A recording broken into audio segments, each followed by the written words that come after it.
कहते हैं इंसान मरने से पहले कोई कुछ झूठ नहीं बोलता। जब लोगों को ये एहसास हो जाता है कि वो व्यक्ति मरने वाला है तो उनका बोली हुई वर्ड एक एक शब्द बहुत सी कीमती होता है। और ऐसा ही इस कहानी में भी होता है। दरअसल आज की जो मैं सच्ची घटना सुनाने जा रहा हूं इसमें भी ऐसा ही होता है। जैसे लोगों को सुनने के बाद जब सुनते हैं तो लोग भी हैरान रह जाते हैं। दरअसल इन दोनों ने अपने जैसी शादी होता है, शादी के टाइम पर ही 7 जन्मों तक जीने और मरने की कस्में खाई थी, लेकिन 7 दिन भी नहीं होता है और 7 दिन के अंदर अंदर ही इसमें मौत हो जाता है। और मौत का जब लोगों के पास खुलासा होता है तो लोग भी सोचने और समझने पर मजबूर हो जाते हैं कि आखिरकार पढ़ा लिखा व्यक्ति, पढ़ा लिखा होनहार युवक आखिरकार ऐसे कैसे कर सकता है। जब इसका लोगों को पता चलता है तो लोग भी सोचने और समझने पर मजबूर हो जाते हैं। नमस्कार, आदाब, सत श्री अकाल। मेरा नाम रामजी राज। दरअसल मैं बात कर रहा हूं उत्तर प्रदेश की, और उत्तर प्रदेश में एक जिला पड़ता है हमीरपुर, और इसी हमीरपुर जिले के अंतर्गत एक कॉलोनी पड़ता है पीडब्ल्यू कॉलोनी। और इसी पीडब्ल्यू कॉलोनी के अंतर्गत की कहानी है। एक जो घटना है, एक घटना 3 फरवरी 2024 की ही है, यानी फिलहाल की ही है। जैसी शाम होता है, शाम में एक पत्नी की कहानी ब्याह होती है। जैसी यहां से दूर की मैं बात करें तो इस कॉलोनी से 82 किलोमीटर दूर एक जिला पड़ता है जालौन, और जालौन जिला के अंतर्गत एक इलाका है उरई। उरई से ही एक गांव पड़ता है। उस गांव में रहने वाला विजय उमेरे, विजय उमेरे के एज की बात करें तो उनका एज 35 वर्ष था। और ये काफी पैसे से अच्छे थे। इनका जॉब एक सॉफ्टवेयर इंजीनियर के पद पर मिल जाता है। काफी घर में खुशहाली तरीके से जीवन व्यतीत करते रहते थे। अभी ग्रामीण लोगों ने इसके घर पे आकर के शादी के बातचीत को रचते हैं। ग्रामीण लोगों ने अलग अलग रिश्ते लेकर के उस विजय उमेरे के घर पे पहुंचते हैं। उनके गर्जीवन एक लड़की के साथ शादी तय हो जाता है। उस लड़की का नाम रखता है आरती उमेरी। आरती उमेरे के एज 30 वर्ष की है और यहीं पर विजय उमेरे की एज 35 वर्ष। दोनों की शादी के लिए डेट फिक्स होता है। जैसे ही डेट फिक्स होता है, विजय उमेरे जैसे ही अपना घर से बारात के लिए लेके जाते हैं, काफी धूमधाम से जाते हैं। ग्रामीण लोगों ने बहुत ही सोच विचार से जाते हैं, काफी प्रसन्न होकर जाते हैं। शादी अच्छी धूमधाम से होता है। उसी शादी में पंडित ने बताते हैं कि इनकी जो शादी हो रहा है, इनकी शादी 7 फेरे हो रहा है। 7 फेरे जरूर हैं, लेकिन इसका मतलब है कि 7 जन्मों तक कभी नहीं भूलना। इस वजह से काफी लोगों के बीच में शादी होता है।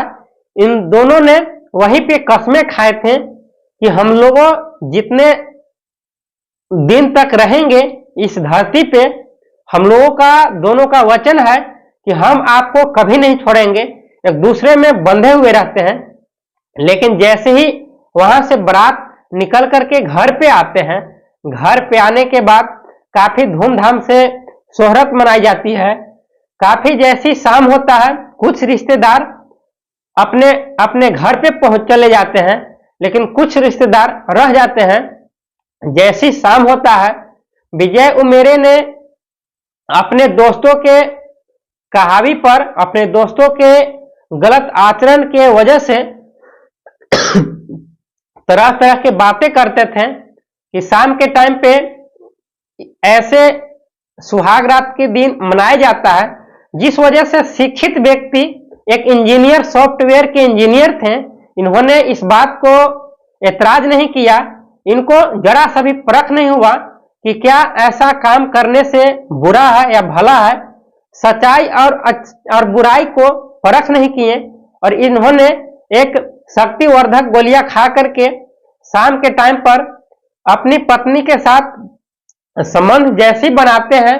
काफी दिनों से संबंध जैसी बनाते हैं, पत्नी बेचारी पहली बार घर पे आई थी, इस वजह से बोल नहीं पाती है।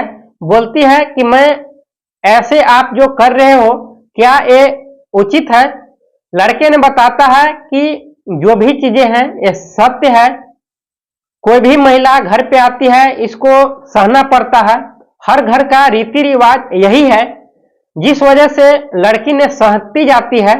2 दिन गुजरता है, तीसरे दिन बर्दाश्त नहीं कर पाती है। तब से ही उसी के घर पे रहने वाला उनको एक उस लड़के का जो बहन है, यानी कि जो लड़की के एक जेठानी लगती है, दिन गुजरता है, जैसे चौथा दिन आता है, चौथा दिन में ही काफी उस लड़की के चेहरे पर रौनक उदासी सी छाया हुआ रहता है। तभी उसी घर के उस लड़की के जेठानी है, जेठानी ने पूछती है दरअसल नाराजगी रह रही हो, क्या बात है बताओ, तकलीफें क्या है। लड़की ने सहम जाती है, कुछ भी नहीं बता पाती है। काफी उनकी परेशानियों का सामना लड़की ने करती है। तबीयत भी दिन प्रतिदिन डाउन होता चला जाता है। इस बात की जानकारी जैसे ही लड़का का यानी कि लड़की के भाई को मालूम चलता है, दरअसल इससे पहले कि लड़की के जो माता पिता हैं वो शादी से पहले किसी घटना में गुजर गए थे, जिस वजह से इनकी सारी जो बोझ है उस लड़की के भाई ने सिर पर रह करके अपने सारे कदमों को उठाया, सारे बोझ को उठाया और काफी खुशहाल तरीके से भाई ने शादी कराया। जैसी भाई ऐसी सूचना सुनता है कि हमारी बहन को तबीयत खराब है, भाई ने 7 फरवरी 2024 को अपने लड़की के यहाँ पहुंचती है, देखती है कि काफी बुरा हाल है, काफी तबीयत डाउन है। तब से ही देरी नहीं करते हुए उनके गार्जियन ने, उस लड़के के गार्जियन ने और उस लड़की के भाई ने भी ले जाके हॉस्पिटल ले जाते हैं। हॉस्पिटल बनारस में ले जाते हैं और बनारस में ले जाने के बाद वहां से बोलते हैं कि यहाँ इलाज नहीं होगा। तब से ही वहां रेफर होता है। रेफर होने के बाद कानपुर चले जाते हैं और जैसे ही कानपुर जाते हैं, कानपुर हॉस्पिटल में इनको एडमिशन ले लिया जाता है। जैसी एडमिशन होता है तब काफी परेशानियों का सामना करते हैं हुए इनके एक भाभी रहती हैं। भाभी ने पूछताछ करती है कि क्या बात है बताओ, कोई भी नहीं है, बल्कि वहां पे कुछ मरीजे थे उनको साइड में करते हैं, डॉक्टर को भी साइड में करते हैं। और लड़की ने इस भाभी को हर बातों को बताने के बाद भाभी ने तरह तरह के बातें इस लड़की से करती है। तब लड़की ने टूट जाती है और टूटने के बाद ब्याह करती है, सारी कहानियों को बताती है। दरअसल हमारे जो पति हैं, हमारी पति ऐसे शक्तिवर्धक गोलियों को खा खा करके हमारे साथ यौन शोषण किया गया है, जिस वजह से मैं काफी बुरी तरीके से मैं टूट गया हूं। अब मैं एक कदम चलने लायक भी नहीं हूं। तब से ही 2 घंटे तक वो अच्छी तरीके से बोल पाती है, इसके बाद सुस्त हो जाती है, जो बोल रही थी वो भी नहीं बोल पाती है।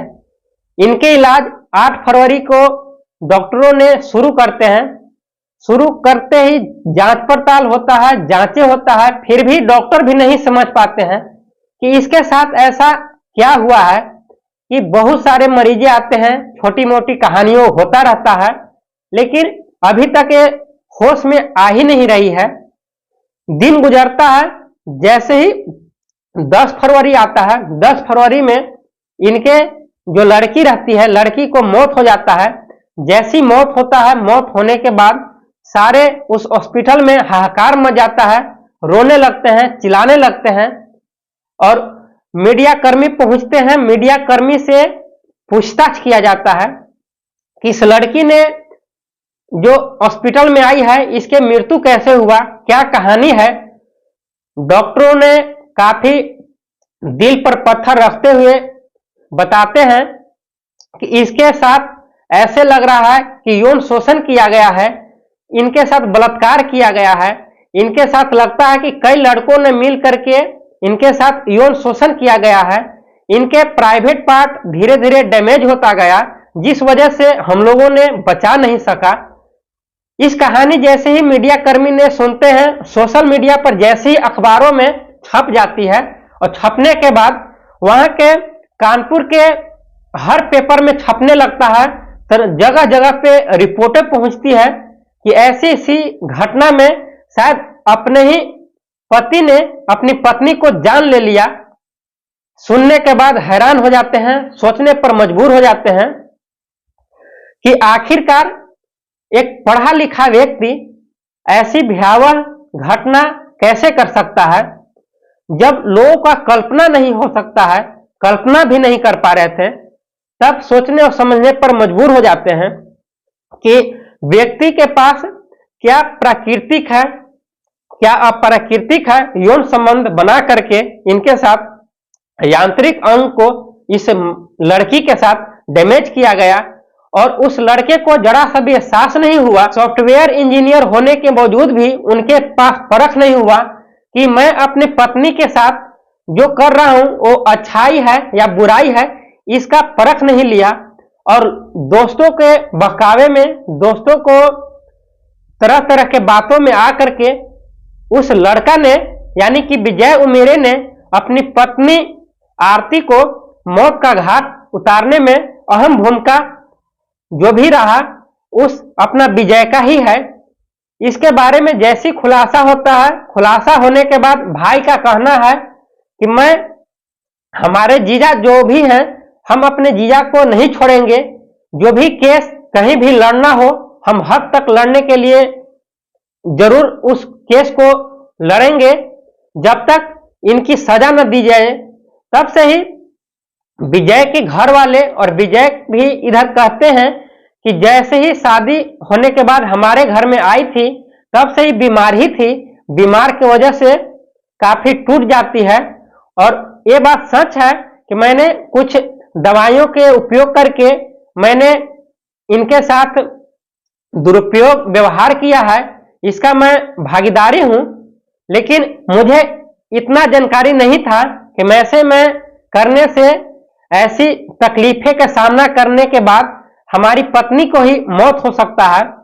यदि ऐसे इस बात की जानकारी रहता तो मैं शायद आज ऐसी जो हरकतें किया ऐसा शायद नहीं कर सकता। तब से ही प्रशासन ने सुनने के बाद प्रशासन ने विजय उमेरे को अपने कस्टडी में लिया है। अभी कस्टडी में लेने के बाद अभी जेल से छुटकारा नहीं हुआ है, आगे चलकर क्या होता है इसका अंदाजा अभी नहीं है। लेकिन कई सोशल मीडिया के तरफ से रिक्वेस्ट ये आ रहा है कि इनको कड़ी से कड़ी सजा दिया जाए। यदि सजा नहीं मिलता है तो और लड़के और ऐसे देश में बलात्कार हो रहे हैं, ऐसे अपने ही घर में जो परंपरा है, जो तरीका है, उस तरीकों को फांदते हुए, उल्लंघन करते हुए एक नाजायज फायदा उठाते हैं। और जब हकीकत सामने आता है तो माफी मांगने लगते हैं। ऐसे ही हर लोग माफी मांगने लगे तो और लोगों को और महिलाओं के साथ क्या होगा, इसके बारे में आप लोग क्या सोचते हैं, क्या विचार देते हैं, कमेंट बॉक्स में जरूर बताएं। और ये घटना को सुनाने का उद्देश्य आप लोग का दिल दुखाना और सचेत करना नहीं है दोस्तों, बल्कि जागरूक करना है, सावधान करना है कि आप लोग सावधान रहें, जागरूक रहें कि ऐसी कभी न हो। इस वीडियो के माध्यम से आप लोगों ने समझ गए होंगे कि क्या गलत है, क्या बुरे हैं। दूसरे को परखने के बाद अपने भी सोच विचार होना चाहिए कि लोग क्या कह रहा है, क्या उचित है, क्या अनुचित है, इसके बाद में ही कदम उठाएं। और इस वीडियो को ज्यादा से ज्यादा दूर तक शेयर करें। जो भी इस कमेंट के माध्यम से कमेंट देंगे या ऐसी कोई कहानी के बारे में बताएंगे, ऐसी क्राइम घटना के बारे में बताएंगे, मैं अगला वीडियो लाऊंगा और उनका मैं नाम भी लेता रहता हूं। इसलिए अगला वीडियो में जो भी इस वीडियो के माध्यम से जो भी कमेंट करेंगे, अगला वीडियो में मैं नाम लूंगा। और इस वीडियो को लाइक और सब्सक्राइब करें। जय हिंद दोस्तों, थैंक यू।